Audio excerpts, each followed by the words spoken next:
हर हर महादेव। देखिए, हम सभी महादेव शिव को अपना गुरु बनाए हैं और हम सभी अपने जीवन में गुरु को पा करके अपने जीवन को खुशहाल किए हैं।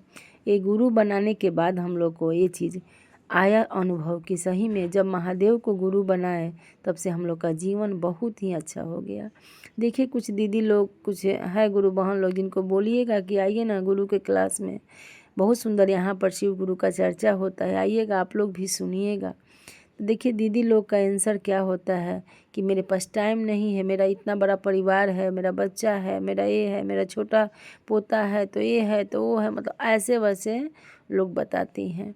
तो देखिए, हम लोग को सही बात है, जब परिवार में हम लोग का जीवन दिए हैं महादेव का, परिवार के साथ है तो सभी परिवार को ले करके चलना है। लेकिन हम लोग को ये भी सीखने का मिला है कि आप कोई भी मुसीबत, कोई भी बाधा बंधन आपको अगर गुरु का काम करने के समय आ रही है या महादेव को गुरु बनाने आप चली हैं, काम करने निकली हैं और कोई बाधा बंधन आ रही है, तो आप महादेव के ऊपर सौंप दीजिए, क्योंकि इस जगत का रचना करने वाले मेरे गुरु हैं और इस जगत को चलाने वाले भी मेरे गुरु हैं।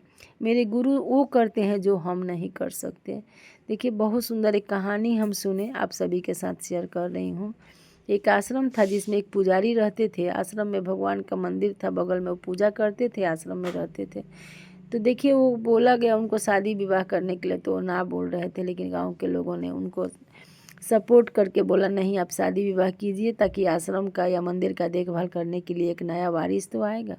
इस तरह से करके उनका शादी विवाह करा दिया। शादी हुआ, उसके बाद कुछ ही दिन बाद, यानी कि 1-2 साल बाद बीता होगा, उनको घर में एक बच्चा आने वाला था। उनकी औरत गर्भवती थी और उनका जो बच्चा आ रहा था उस समय, उसी दिन की घटना है, उनको बहुत ज़्यादा उनकी औरत को पेट में दर्द हो रहा था और उस दर्द के कारण वो बहुत परेशान थी।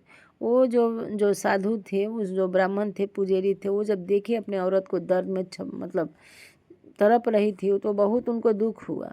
बोले कि कितना दर्द सहना पड़ता है एक औरत जब माँ बनती है तो। और ये देख करके वो बगल में कोई थी औरत, उनके पास गए और बुला करके लाए और तब थोड़ा ही देर के बाद उनको घर में लड़का पैदा हुआ।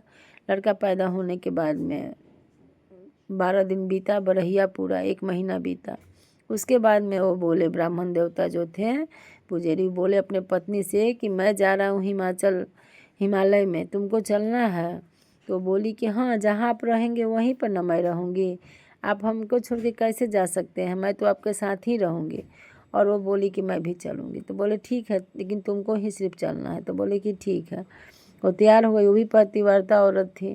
वो तैयार हो गई और पति के साथ साथ निकलने लगी। जब पंडित जी मुड़ के देख रहे हैं गोद में उनका बच्चा है, तो बोले कि नहीं, मैं तुमको पहले बोला हूँ कि तुम ही को चलना। बोले कि बच्चा भी तो मेरा है, मैं जाऊँगी तो बच्चा को कहाँ छोड़ूंगी? बोले कि जिसका बच्चा उसके पास छोड़ दो, बच्चा को लेके आओगी तो मेरे साथ चलना है तो अकेले चलना होगा। फिर वो क्या की, अकेले से निकल गई।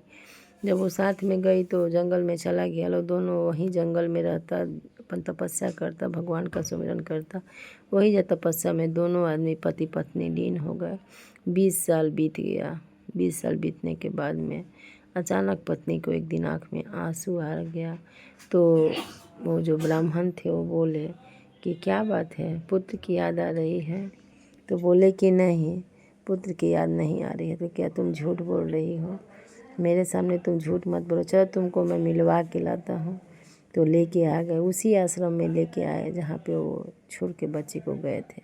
काफ़ी दिन बीत चुका था, वहाँ पर कोई नहीं था, मंदिर भी, पूरा आश्रम भी मतलब टूटा फूटा उसी तरह सुन सन्नाटा था। वो पूछे अगल बगल में आदमी लोग से कि इसमें एक पुजारी रहते थे, वो कहाँ चले गए? बोले कि वो तो बहुत पहले 20-22 साल हो गया, वो तो चले गए छोड़ करके यहाँ से, तो उनका और कोई नहीं है। तो हाँ, एक बच्चा को छोड़ के गए थे। वो बच्चा तो राजा आए, राजा को जाके लोग सूचना दिया गांव वाले कि बच्चा को छोड़ के तो जिनका शादी करवाया गया था, वो बच्चे को छोड़ करके आश्रम में ही चले गए लोग तपस्या के लिए। तो राजा आए और आकर के उस बालक को, राजा को तो संतान था नहीं, वो राजा का संतान नहीं था, तो बालक को लेकर चले गए हैं। इसी कारण से वो बच्चा राजा के पास ही रहता है। आज उसका राजा अभिषेक भी है, आज वो राजा बनेगा, क्योंकि राजा अब थक चुके हैं तो उसी को राजा बना रहे हैं। ये सुन कर के पत्नी को राजा ब्राह्मण जो थे देखे और बोले कि देखो, तुम उस बच्चे को क्या देती, एक दो रोटी के भीख मांगता और मांग के लाता और खाता, यही जीवन उसका बीतता। फिर मंदिर में वैसा ही उसका जीवन व्यतीत होता। हम लोग तो पूजा पाठ करते, वो वैसे उधर गरीबी का ही जीवन में वो बीता। लेकिन हम लोग अगर छोड़ के चले गए तो भगवान उसको देखो आज राजा बना दिया, पूरा ये राज्य का वो राजा बन गया। तो इसीलिए कहा जाता है कि हम लोग जितना मेरा मेरा करके चिपकते हैं, हम लोग कुछ नहीं कर पाएंगे। जो करते हैं मेरे गुरु करते हैं। और देखिए वो ब्राह्मण को विश्वास था भगवान के ऊपर, छोड़ के चला गया तो भगवान उसके बेटे को राजा बना दिया। तो बोला कि हम क्या देते, 2 वक्त की रोटी भी नहीं जुटा पाते, और भगवान दिया तो देखो आज वो राजा बन गया। तो हम लोग जितना हम लोग अपने से सोचते हैं कि ये करेंगे वो करेंगे, हम लोग कुछ नहीं कर पाएंगे। जो करते हैं मेरे गुरु करते हैं। चलिए इतना कहते हुए अपनी वाणी गुरु के चरणों में कुछ क्षण के लिए विराम कर दी।